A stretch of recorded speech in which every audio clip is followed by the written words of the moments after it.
Welcome to the Deeper Into Movies podcast. My name is Stephen T. Hanley. I'm the founder and lead curator of Deeper Into Movies. We are a pop-up cinema based in London and New York. Today on the podcast, I'm joined by writer-director Andrew Bujalski. Andy is a indie cinema legend. He made Funny Ha Ha, which is now regarded as the first mumblecore movie. He's had a long career since then. He's always making great stuff, especially Computer Chess. If you guys haven't seen Computer Chess, holy shit. It's all shot on VHS, like a mockumentary about a weekend at a computer chess tournament in a hotel. And as we get into on the pod, it's such a strange and unique and brilliant movie. You can't really pitch it or describe it or compare it to anything else. And that's pretty much what he was intending to do. It's just spectacular. Support the Girls was also excellent. I recommend that. Just dig into his career. And this was a great chat. We got into it about John Cassavetes, Disney, acting, and his new movie, There, all shot during COVID. This is me and Andrew Bujalski.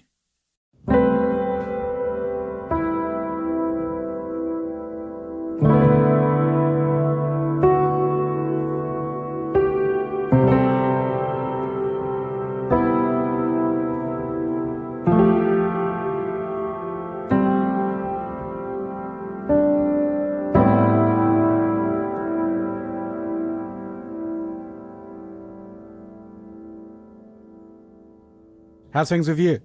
Oh, it's all right. How's everything there? Pretty good. Kind of cold and miserable, but that's Where kind of London. Okay. But that's kind of a London aesthetic that we Right. have over here. That's how it's meant to be. Yeah, it's kind of, it feels like what kind of the UK Morrissey sings about. Yeah. Just kind of. Which is that's the UK that's in my heart here. Yeah, same. Are you in Austin? I am, yeah. This is I guess Willie Nelson country.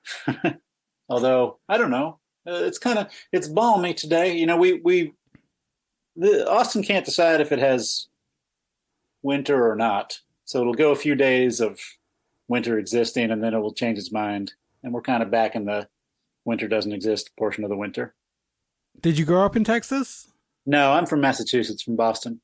What kind of teenager were you? What were you into? Movies. I was a movie obsessive, and I don't know. I moved around a bit as a teenager. I went to 3 different high schools, so I was I was a disaffected, gloomy. It's a good thing I hadn't gone too deep into the Smith catalog at that point, but it would have worked for me for sure. And what kind of films were you watching? Was this I'm guessing this was the video store era. Yeah. But I think I was already, for sure there were a lot of, certainly much time spent at the video store, but I think at some point in teenage years, I also got kind of fixated on this idea that movies were meant to be seen on the big screen, and it was a better experience that way. And I still feel that way, which is it's a strange way to think in 2022 because the world has headed so much the other direction. But I was trying to make it out to as many movies as I could, as often as I could. And that, was a big part of my life, basically until all movie theaters got locked down a couple of years ago. And that was quite an adjustment. Yeah, that was the longest I've ever been without going to the cinema. It was really a strange experience. Mm-hmm. What were the movies that really blew your mind? I always struggle with this question because it's kind of, like all of them. I mean, it depends when you're looking at too. I mean, when I was a kid, certainly I remember, going to the big sequels that are going to all, Empire Strikes Back and Star Trek 2 and Rocky 3 and like all of those hitting me pretty hard. And I think had a lot to do with me starting to fixate on this idea that this was the thing for me. But then get to be a teenager, and David Lynch has always been huge for me, and then get to college, and then Cassavetes is huge for me, and just finding things along the way. Um, and But it all gets mixed in, and I think as much as people tend to look toward like you know the big influences, it's also kind of everything. I mean, I think you're always, especially once you get this idea in your head that you're going to try to make something. Once you're trying to get some of that not just to flow into you, but also to flow out of you, I feel like you're taking ideas and inspiration from everywhere all the time, not just the kind of usual suspects. I was going through all my Criterion DVDs in lockdown, and I'm embarrassed to say that I couldn't get through Husbands again. Oh, I don't. That was so. it's rough. It was so painful that. I mean, I love all his catalog, and I know that's like the heavy hit of that. All my really intense filmmaker friends say that's like his purest, hardest work. Well, I have the same feeling that you do, and I don't know, I Criterion, God bless them, asked me to write the liner notes for that, but it was a tough assignment because I have the same feeling about it as you do. Is it's like I love everything he did, but to me, it's also, of all the ones to kind of revisit and sit with, it's the most excruciating for sure. I do think it may be the purest expression in a way of a certain kind of thing that he's doing, but it's also rough going for sure. And I mean, it's almost kind of a horror movie, like the screws just keep tightening, and it's a rough one. I don't go to Cassavetes purely for the roughness and purely for the unrelenting integrity of that particular vision. So it's not, it's not one I'm going to come back to over and over again just because it's too tough. I'm glad I had the opportunity, and I'm glad Criterion has to do that. But no, I have a better time with some of the others. Yeah, I mean, the way my brain works for films like that or albums like that, I kind of love the toughest movie in the catalog. Like I love Mike Leigh's Naked, Yeah, and things like that. But I was like, wow, this is just excruciating. Even the performances seem really heightened and strange. So much outbursts of shouting and screaming, and yeah, it was such an odd experience to me. I'll go again when my brain isn't in the COVID lockdown zone. sure. Maybe that just amplified everything. Yeah, it seems like a tough lockdown movie, but it's unrelentingly painful for sure, and clearly intended to be so. Yeah. Did you go to film school? As an undergrad, so I studied at Harvard, which had I think still has a great program, which has a real kind of documentary backbone. So that's the Kool-Aid I drank. I think everything I've done since has been with some of that documentary eye in mind. Or even, you mentioned Mike Leigh, and I burned into my brain as a quote that he had at some point where he said all cinema should aspire to the condition of documentary. And, that's always stuck with me in a way.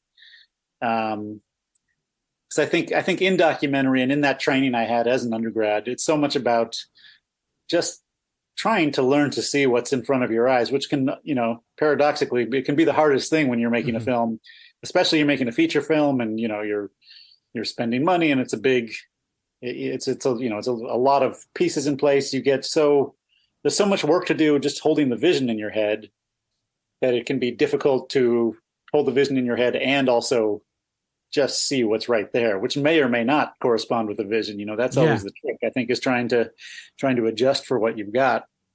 So yeah, I took a lot from that program for sure. And how did you navigate to make your first film? Well, funny, haha. Yeah, I mean, I kind of stumbled into it. I got out of school. I got my undergrad degree, and spent a couple years, not really knowing what to do with my young life. I knew I wanted to make movies, but I didn't know what that meant. And I had no sense. I still have no sense of, how to climb a ladder or build a career. That's never been intuitive to me. So, I had some jobs. I actually, the first job I had out of college was I stumbled into a part-time teaching a film studies class at a high school, which was great because my head was full of all this stuff that had just been drilled into me. So then I tried to drill it into some high school students. And I was writing a lot. I wrote a few screenplays, which weren't very good. And then eventually managed to write this one with this idea that I would try to go shoot it with Kate Dollenmeyer, who plays the lead. I wrote it for her. She was not a professional actor. She was my roommate at the time I started writing. So it was just somebody who was in my life, who was a remarkably charismatic human. And I just had this notion that of what she might be able to put across on screen. And so I wrote kind of building around that imagination. And it turned out to be a much better script than I'd written before. It felt like, okay, maybe this is, if I'm serious about wanting to make movies, this might be the thing worth kind of banking it all on. That was all I knew. All I knew was that I've got to give everything I've got to it. And so, I was 24. I wasn't that long out of school. And certainly a lot of the folks involved in that movie were folks I had gone to school with. And we did everything cheaply and scrappily. We got a camera loaned to us. I edited on a 16 millimeter flatbed table, which was loaned to me. Most everybody was working for free. Most of the locations we got for free. And, we managed to, we put together a little bit of money to film stock was our biggest expense, but we just went and did it. And I was very lucky that it had a strange lifespan because it hadn't been made, I didn't have a kind of careerist approach to it. So by the time I finished the movie, however many, year and a half or however long that took, I remember getting a finished 16 millimeter print back from the lab and, clutching it to my chest and thinking, this is it. I've accomplished something, but I have no idea how to get this scene. I hadn't quite thought that far ahead. So, it was about 6 months then before anybody would show it. And then it was a strange kind of incredibly lucky process, really, of people gradually discovering that film and just little breaks, little pieces of good luck. So we finished it in 2002, but it wasn't officially released until 2005, which was a funny way to start a quote unquote career. So what was your roadmap once the film was finished? Just shopping it to film festivals? Yeah, blindly.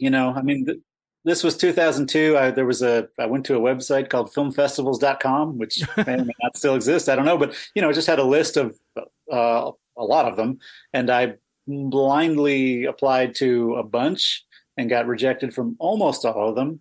The only one, and I'll always love these guys for doing this. The only one that I got into on a truly blind submission was a festival in Birmingham, Alabama, called Sidewalk Moving, which is a great festival, and has a lot of indie filmmakers have had great experiences there. So that was actually the first one I went to in person. But around the same time, I also had some other screenings come about as a result of just outreach, personal connections. I'd gotten a VHS tape in the hands of a local critic in Boston named Jerry Perry, who actually 10 years later acted for me in Computer Chess.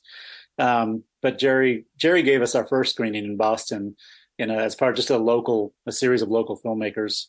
So that was our premiere, and gradually got a few festivals, but then at that point it started to gain some very slow momentum. A little bit of word of mouth, a little bit of the right people at the right time giving us a boost, and onward we went. But it's fun. I did a Q&A with it 2 weeks ago. We did some 20th anniversary screenings of that movie in New York, and the moderator of the Q&A was a critic who I've talked to many times and has who knows my work probably better than anybody, and he was saying it's kind of like this, it's a road show that never ends. I hadn't thought of it that way, but in a way it's like I haven't stopped promoting that movie 20 years later. I'm still out there doing Q&As with it. Everyone I know who is involved in the scene hates the term mumblecore. Mhm. But was there a moment when, did it feel like a movement or a moment at the time it was happening? Or were you all just making your own kind of small, intimate, personal movies? Yeah, that's how I felt. I mean, I think that's how most of us felt. There was, certainly there were friendly people, and so I like that part of it. I mean, there was a bit of a community in as much as, obviously, and Hannah Takes the Stairs was certainly a moment for that, where I and Mark Duplass and Todd Rohal and of course Greta acted for Joe. So there was some, the community was real, but it wasn't cohesive, and it wasn't um, there was no shared manifesto. There Yeah. was barely even a shared aesthetic. I don't think. I think what people saw as the commonalities between those movies were always the least interesting part of them, um, and it was what made them all individual and unique that made them good. In the case of the ones that were good. I remember talking to Joe Swanberg and he said something really funny that, was there a Spanish remake of Hannah Takes the Yes, Stairs? That's insane. it's completely insane. I saw the trailer. I haven't seen it yet, but actually, I think just now in the States, at least, I don't know if you saw Uncle Kent 2, Todd Yes. Rohal, Uncle Kent 2, yes, which is great. They've got a Blu-ray coming out of that, and one of the extra features on the Blu-ray is the entire Spanish remake of Hannah. So I'm dying to see it. I'm hoping my Blu-ray's in the mail here. Oh, that's amazing. Is that Factory 25? Yep. Okay, yeah. God bless Matt Grady. He does great Oh work. my goodness. Yeah, He's a real absolutely. savior. In fact, and I think he already has a Blu-ray out of Funny Haha, but I think we're going to put out a new one this year with some, a slightly nicer looking master and some more goodies. Ty West said something really funny of the era that he cites this era of you, him, Duplass, Swanberg, almost like the last indie movement Hmm. around the time of the mini DV Sure. camera era. And after that, everything just got so disjointed and the internet ruined everything. But looking back, it's kind of true. There hasn't been, I can't really pinpoint to another movement in the American indie film world since. There's always great stuff happening, but it's just so Sure. fragmented and yeah, everything's just so much more difficult. Even when you look at the career steps directors were having going from, even just on terms of budget, for way like Wes Anderson or Noah Baumbach went from working up the ladder Yeah. to now that those movements just aren't happening in the indie film landscape. Well, I mean, the axes are constantly shifting, and it's hard. I don't really try to keep up. I should be better about that, but I mean, for better or worse, my head is still in cinema, and cinema kind of barely exists. Now we're into the content era, and I haven't quite learned my way around that. I hate saying that word. Yeah. Oh, me too. We all do, Yeah. but Yeah. it's the reality we're living in. And as you say, I think what's helpful to keep in mind is like there is, no matter how many things change and no matter how many things go away, and this has always been true, I think, by the way. I don't know that you could look at any period in movie history and not say that, it wasn't, or say that it wasn't tumultuous and say that there weren't great changes happening, because there's always, the economics are always shifting, the technology is always shifting, the culture is always shifting. So I can say, God, everything changed in the last 20 years, but I think everything changed in the 20 years before that, and the 20 years before that, and the 20 years before that. Yeah. I think just looking back, that was the last time where I could even like going to see like Larry Clark's Kids in a mainstream Yeah, cinema was sure. wild. Yeah. Or I saw Hannah Takes the Stairs at the Institute of Contemporary Arts. I'd see Swanberg's movies every year at the film festivals and stuff. Even to the point where I remember he would just send in a really lo-fi video intro from his laptop Right. and just say, "Hey, I can't afford to be there," and just Right. Sure. enjoy the movie. And I remember people were like scoffing, and like obviously it was still very, you turn up in your suit, Right. you do your Q&A, but he was just sending in all these lo-fi videos, and I was like, he's getting his name out there, he's getting his face out there, and just really hustling. which was really inspiring. He's a super hustler, and he's always been great at. I've always admired his ability to kind of see the windows of opportunity and get through, because they are so fleeting now, right? Like the ways to get anything done in indie movies now from year to year, it's like there's a few people who pull off some. It's like a heist, It's like Yes, to get a movie made, and so he's always really good at just like spotting those windows, going and doing something while it's still fresh and new, and while maybe you can even like make some money off of it, and then on to the next thing. Whereas I'm always about 5 years behind, trying to figure out which window already closed. yeah, I don't think many people are as I don't know. He's just his own company, isn't he? He's just his own, always pushing forward. I remember I texted him during lockdown. I was like, "Hey, what have you been up to?" And he just sent me a link, and I thought it was going to be like of a short film he made or something. Yeah. And he opened his own fucking video store. Yeah. And I was like, oh, God damn. He's like, he then texted me like, "What have you been up to?" And I was like, "I rewatched Seinfeld." I don't know. That's about all I've got. But he's his own studio and system. It's really inspiring. For sure.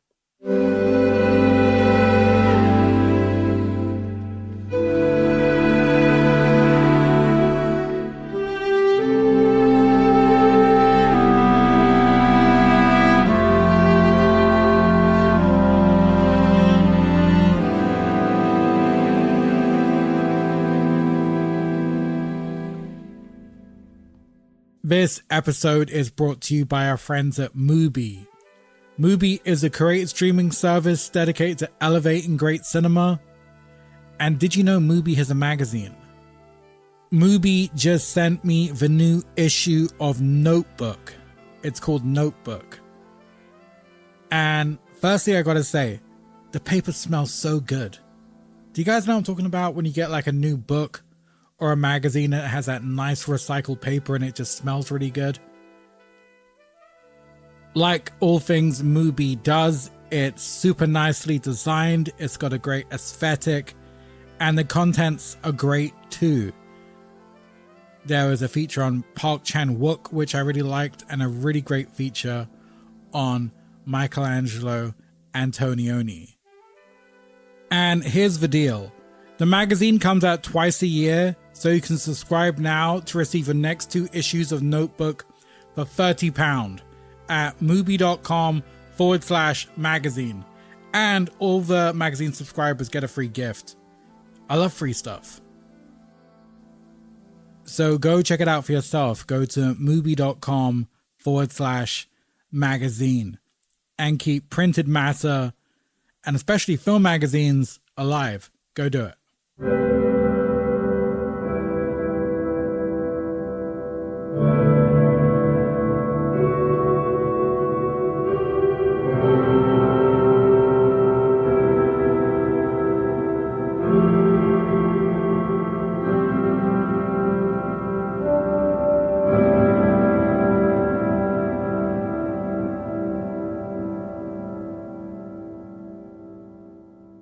I want to talk about Computer Chess, which has always been one of my favorite movies since I first saw it. So unique. I was wondering, where did the spark for that idea come from? I know you had like just an 8-page treatment going into the movie with it.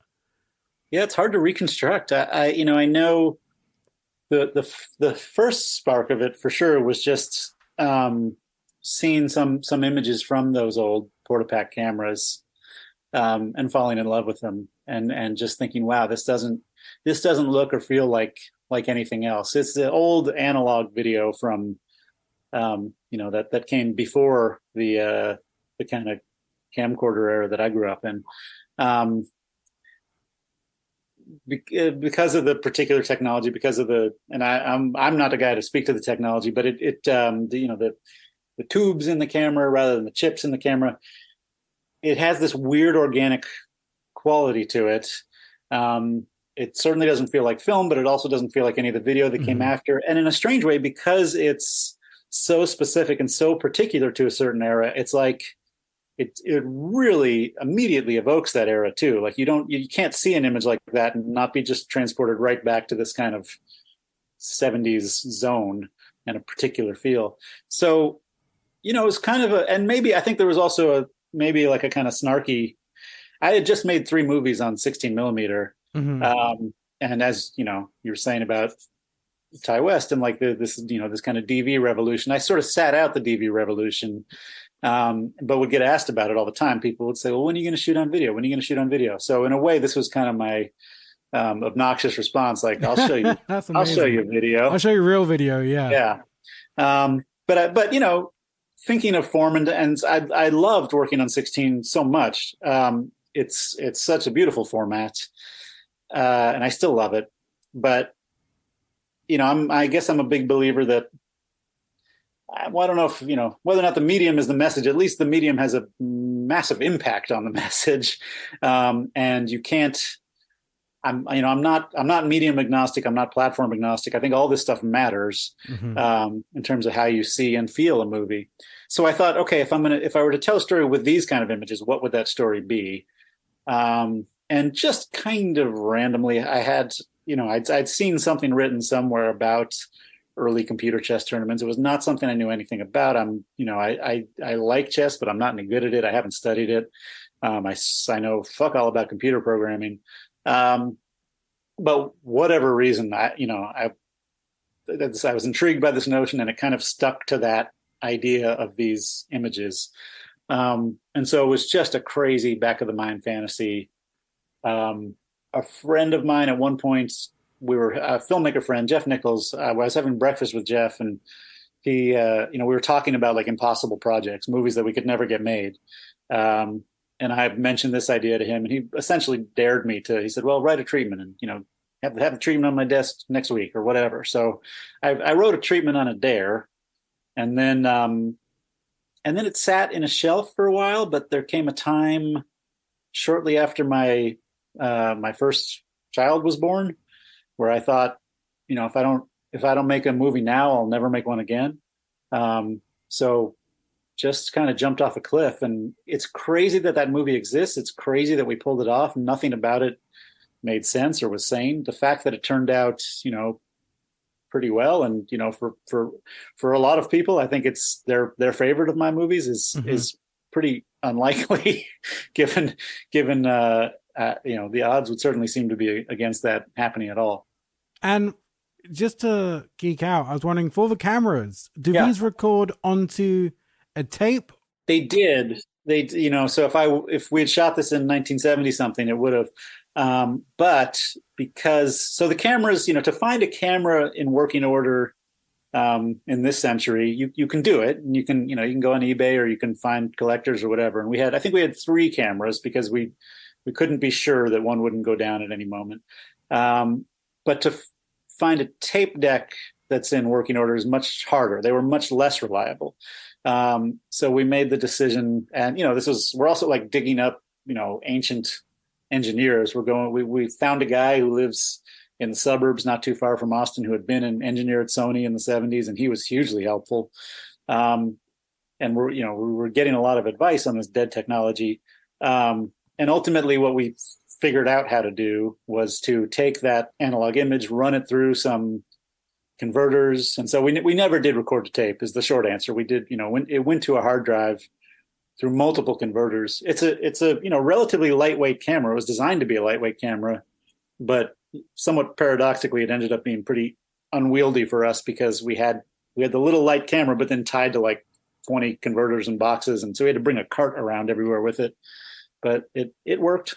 I've always found transferring video to a MacBook or to an editing software, they just don't gel as well. Exactly. Yeah. Huge pain in the ass. I mean, for every format. So we had a guy who was kind of our, post-production guru on that, a guy named Nick Smith here in town.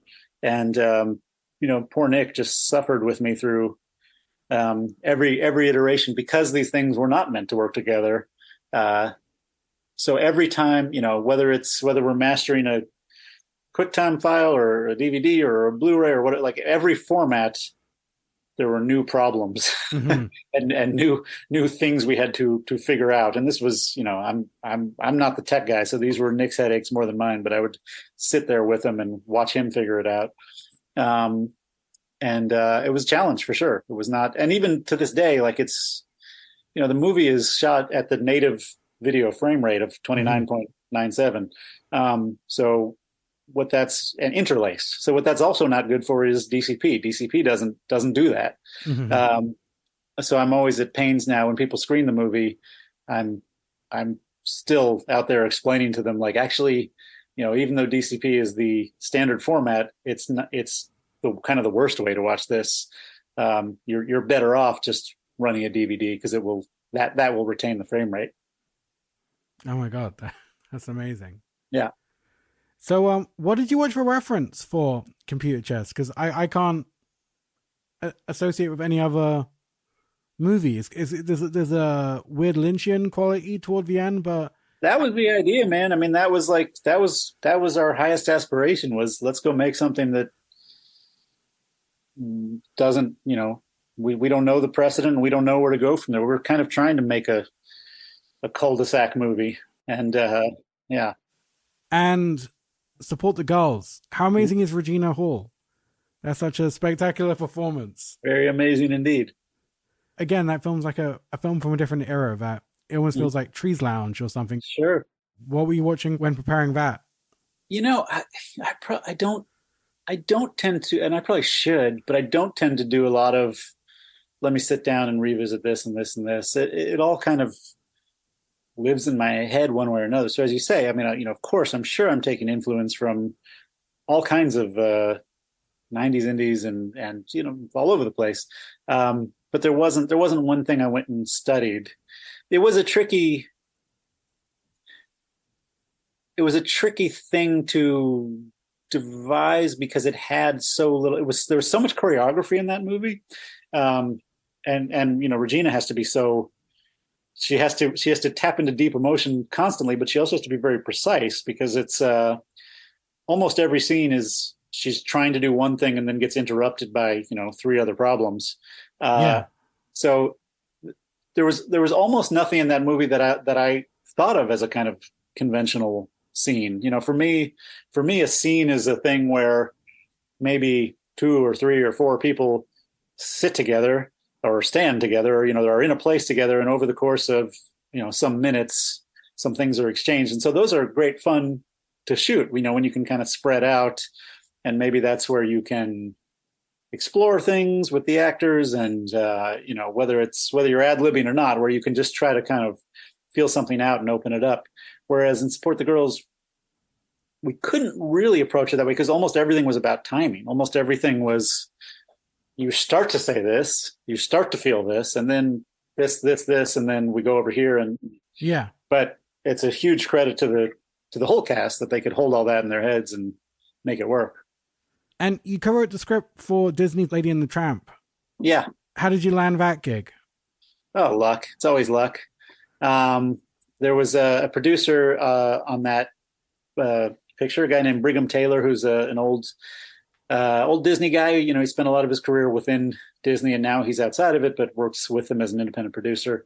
Um, and God bless him, he's got kind of personally, he's got indie taste, so he'll see a lot of indie stuff. He's the same guy who brought Alex Ross Perry into their fold to write the Christopher Robin movie. So I ended up meeting with him. We were chatting about what was happening within Disney, what he was interested in.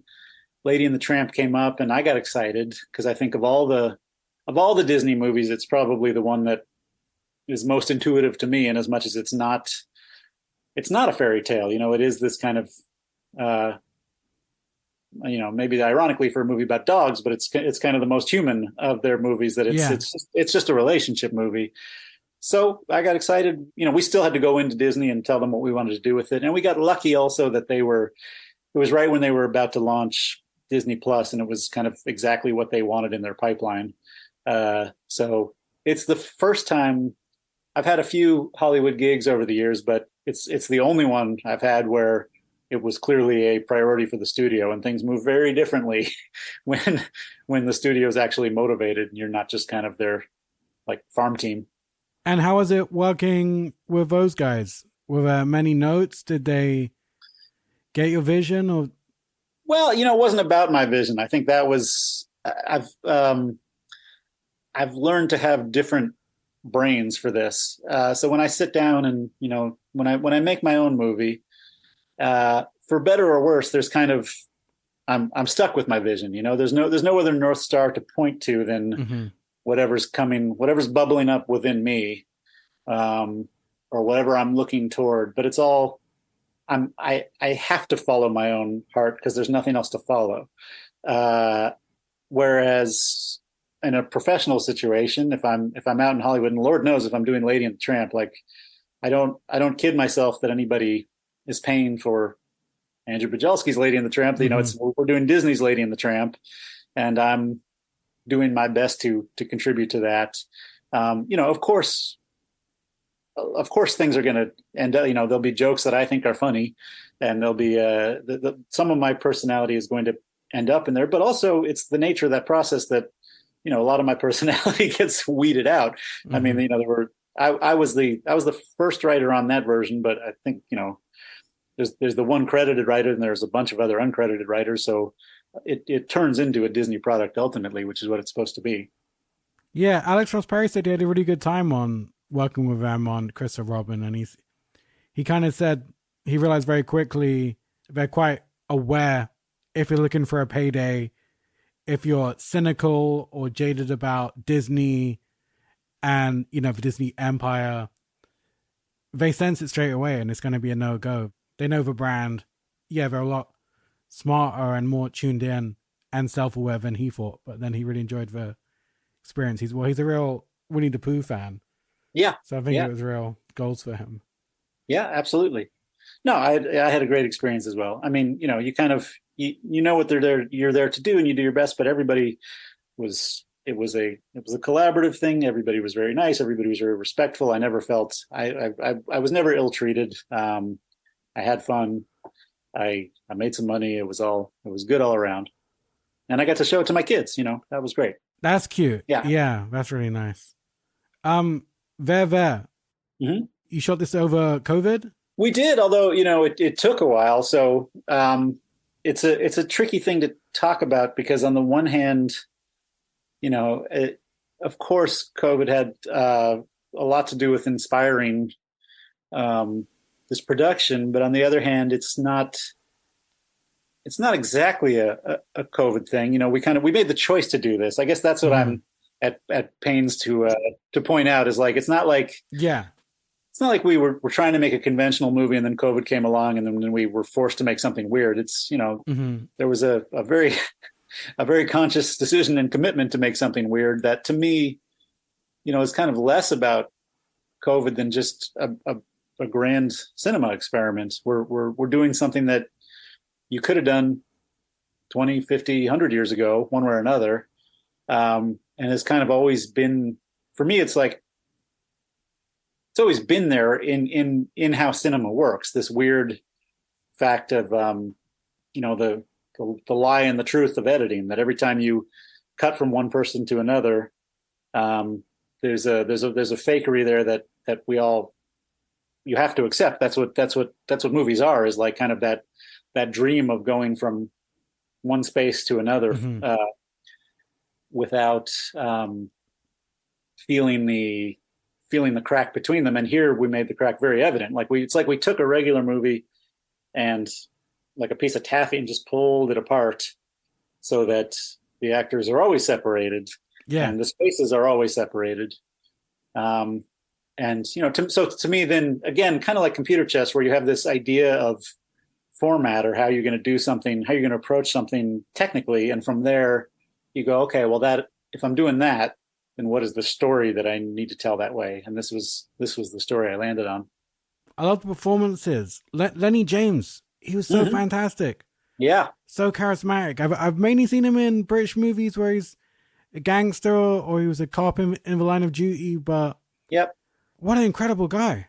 Well, I hope we can get the movie more exposure over there because Lenny's amazing. I know he's not as well known in the States as he should be, and I hope that'll change. But he's on the Walking Dead show here, so he's been doing that forever. Right. And most people in the States, if they know him from that, where he does an American accent, So a lot of Americans have never heard the real Lenny.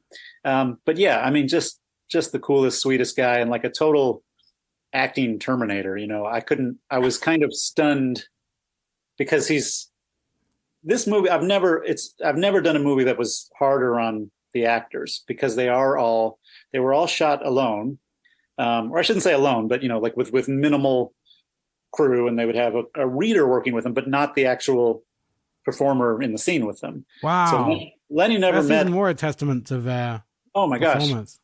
yeah, Lenny never met. Well, who knows if maybe he's met her somewhere else, but he didn't. He was not on set with Lily Taylor. He was not on set with Molly Gordon. They shot. Fuck, that bar scene was incredible. Just Yeah, those two going at it was yeah. just wild. Just hitting it back and forth. I can't believe that. Every Wow, every that's even more spectacular when you realize they're not sitting opposite each other in the bar. no, they're and the bars Because the aren't the same chemistry bar. and interplay is so incredible. It's different. The spaces are different everywhere, so everybody is at least 1,000 miles away from each other, and those if you it's fascinating to me how people watch the movie, because I think some people kind of clock this early on, and other people get through the whole movie and they know that it's strange, but they don't know why. But yeah, if you're looking at those bars, they're not the same bar. If you're looking at the bedroom in the first scene, she's got white walls behind her and he's got green walls behind him, but the mind he kind of insists on making it into one space. And it's never is. Nobody's anywhere near each other in this movie. Wow. But yeah, Lenny. So Lenny's shooting alone. He's doing 30 pages of material. It's not easy material, and we're doing it very quickly. He's got no downtime either, but it is still long days nonetheless because we're doing it over and over and over again, drilling it. But he was shooting Walking Dead, and we scheduled this on his days off, and I kind of gingerly asked, I was like, Lenny, are you sure? Are you sure you can master 30 pages of material that you're doing alone in these grueling days and just kind of bang it out on your days off from your other grueling job? And it's like, no sweat for that guy. He's so good and brought so much to the role. And I think he had a great influence on how the movie feels because he really brought a lot of depth to that character. Yeah, the chemistry between him and Molly was amazing, even though they're not Yep. working side by side. And who is Annie Laganja? Laganga, yeah. She's she lives here in Austin, so she's somebody who I've known here for a while. Her background is mostly in or at least in her performance background, she's done a lot of live storytelling stuff. Right. So, but she hasn't done a lot of conventional acting or film acting. She's got a very small role in Computer Chess. She's one of the encounter group people in that. But it was just kind of a crazy back of the mind idea I had. I couldn't really get past it as I was working on this script and writing this character. I was thinking, I bet Annie could do this and do it really well. And it's that same hunch, that I had with Kate Dollenmeyer on Funny Haha, where you go, okay, this person isn't really an actor in the, traditional sense, but if they can put across what I think they can on screen, this will be great. And I was so lucky to get her to do this. And again, like I'm telling, like what I was asking these people to do seemed like a challenge for someone like Lenny, who lives and breathes acting, and then to ask Annie to do the same thing, who was not accustomed to the situation. It was like quite intense, but she was amazing. That parent and teacher meeting just got slowly weirder and darker, and the lines get blurred. Where did that idea come from? I don't know. I knew this story had to be a story about trust and about faith. And so, I was thinking about all the kind of relationships I wanted that I wanted to use as the prism to put these ideas through. So, you have the kind of the new lovers who are learning to trust each other, and you have the AA sponsor, and then you have a lawyer and his client. You have all these things, and then the parent teacher thing. Just, I'm sure part of it is that I am a parent and I have been on these meetings. I've never been on one like that. But it's a fascinatingly weird relationship. This idea that that you both, you're kind of the two people in the world who spend the most time with this the most precious thing in the world, which is a child, and developing this person. And yet, there is so little. You have so little sense of the other. As I speak to you now, my kids are in school, and they're with their teachers. My daughter is with her third grade teacher, who she's has a big impact on her, I think. But I'm not in the classroom. I don't really know what's happening there, and you get these brief windows where you get to sit down with that person and kind of feel them out. It's always a bit of a strange experience. So I think my imagination just took off into kind of the most intense version of that. Yeah, what an incredible scene. Yeah, it kind of felt like a Neil LaBute scene or something, that when it was ramping up. Yeah, it's weird. I mean, it's not, I don't like I don't like darkness for darkness sake, and so this script was a little scary to me because I'm sure it's the darkest thing I've written. And I'm sure some of that comes from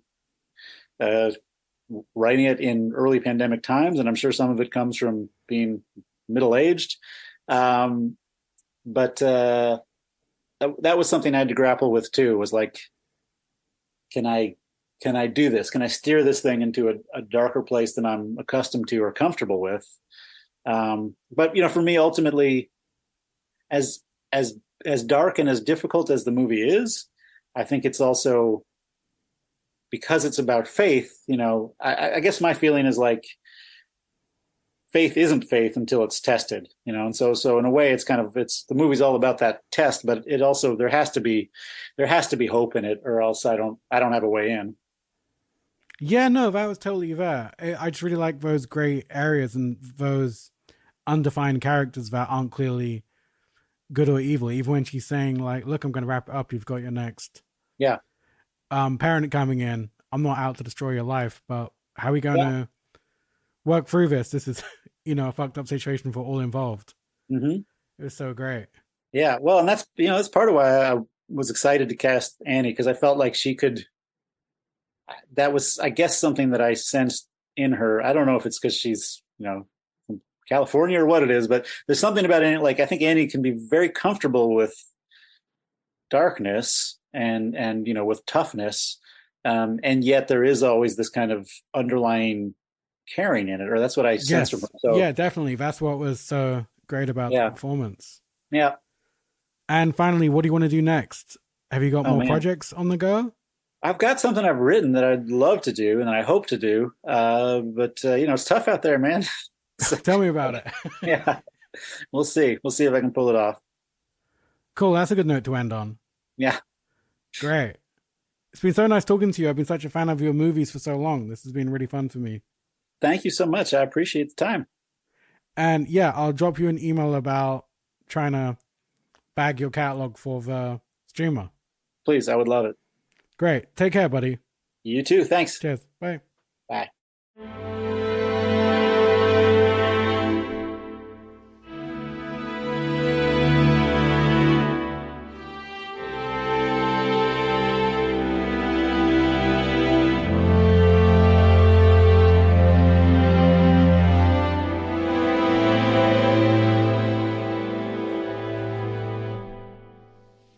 Boom. That was me and Andrew Bujalski, once again sending out those big boy recommendations for Computer Chess, support the girls, just dig into his career. It's really rich. That's it. Thanks for listening. Thanks to Joshua Eustace for my beautiful music, aka Telephone Tel Aviv. And we'll speak soon.